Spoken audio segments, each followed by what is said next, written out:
Oh, you got one? Come on, come on, come on. Got over here, guys. It's huge. Oh my gosh, look at the size of that thing. Wow. Can I pick it up? You can't. Whoa, look at that. Whoa. All right, here we go. Oh my gosh, is it slimy.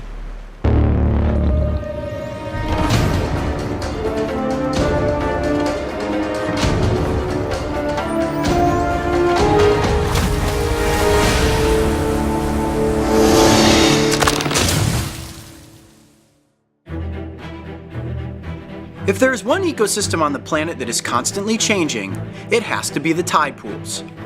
With every single rising and falling of the tide, new waves crash upon the rocks and alter the placement of plants and animals. Along the coast of California, there are a slew of creatures that you can find, if you know exactly where to look. Got a little striped crab right here. Oh, got it. There's definitely no shortage of crabs out here in these tide pools. However, navigating this terrain can be difficult because most of the rocks are wet and slippery. One of the toughest things so far for me in filming Beyond the Tide has been the terrain. I'm used to swamps and deserts. Everything here is rocky and slippery. It's all covered in a layer of, I guess it's some sort of algae, and using a lot of eye-foot coordination because I'm looking for creatures, and every step I take, your foot might slip off of something, and these rocks are extremely jagged. Really easy to get hurt out here. And I'm sure for you, Mark, it's even more difficult. Right now you're balancing on these rocks just trying to get the shots. Yep. Sure, everybody at home. It isn't easy, is it? Nope. All right, well, let's keep going this way and see what we can find. Watch your footing. Oh, yep, see, there you go. I'm usually pretty good at finding animals in the field, but sometimes a wildlife expert joins us to help locate the species that can be very difficult to find. Today I am back out with tide pool expert Aaron Sanchez, who has been exploring these Southern California pools his entire life. And our goal is to locate a giant sea slug. All right, Aaron, so we're here at the tide pools and we're looking for slugs. What should I be keeping my eye out for? Well, Cody, these slugs are going to be pretty hard to miss. They're actually the largest sea slug on the planet. They come to these rocky shores here to mate and lay their eggs. Okay, now when you say the largest, do you mean like 5 to 6 inches in length, or are we talking bigger? We're talking probably almost a little bit less than 3 feet. A 3-foot slug? So it's gonna be pretty hard to miss. Yeah. All right, let's start searching. The search was on, and I was confident that I could come across one of these giants. I mean, if they're as big as Aaron says they are, spotting one should be simple, right? Hi, we've been searching for about 45 minutes now through all these layered rocks.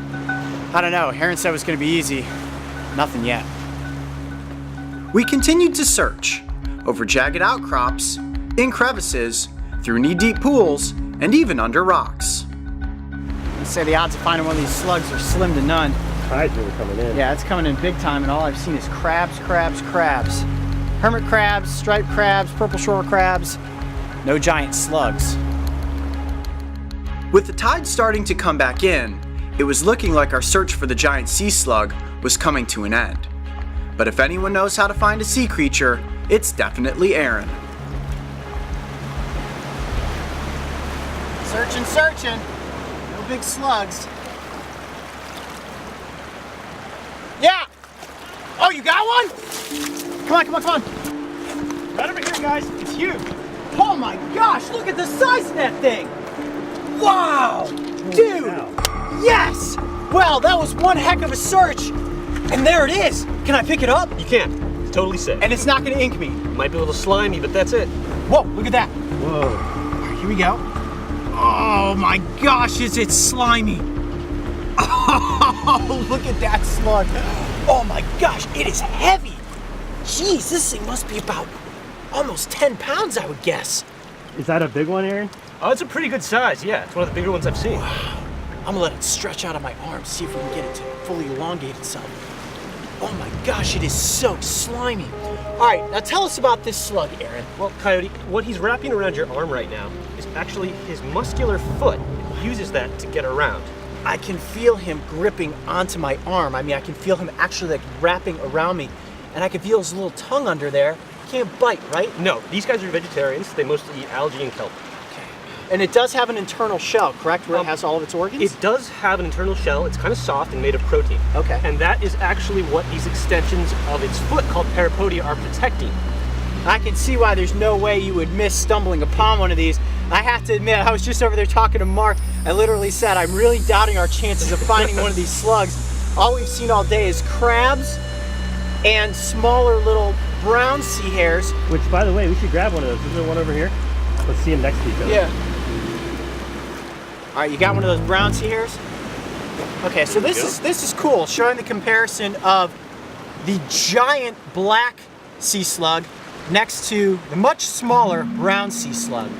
And they're both called sea hares, because as you can see, those tentacles sticking up in the air in the front of the head look like rabbit's ears. I thought the brown sea hare was big. Yeah, seriously, there is no mistaking the difference between these two species.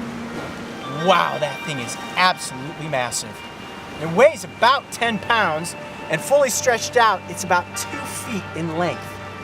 That is crazy, and it is so unbelievably slippery. It's actually really hard to hold on to it, and my hands and arms right now are covered in a slippery mucus.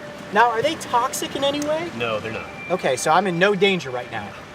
So they don't bite, they're not toxic, they're just slimy and alien looking.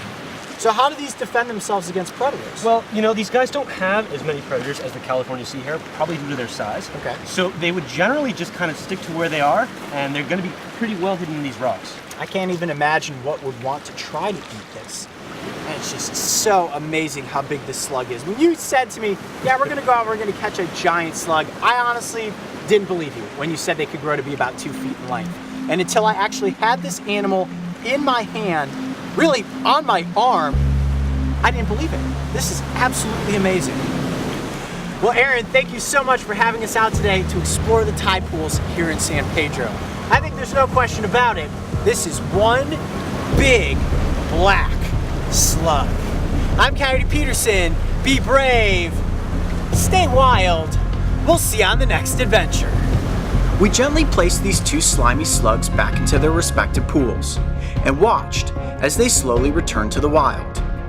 I think it's fair to say that these creatures are as primordial as it gets.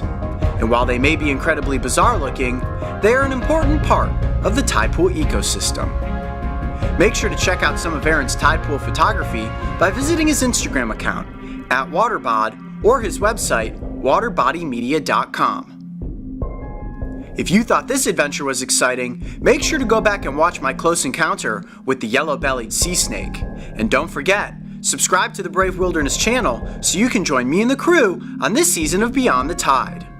There's no question about it, this is the most lethal snake species I have ever handled.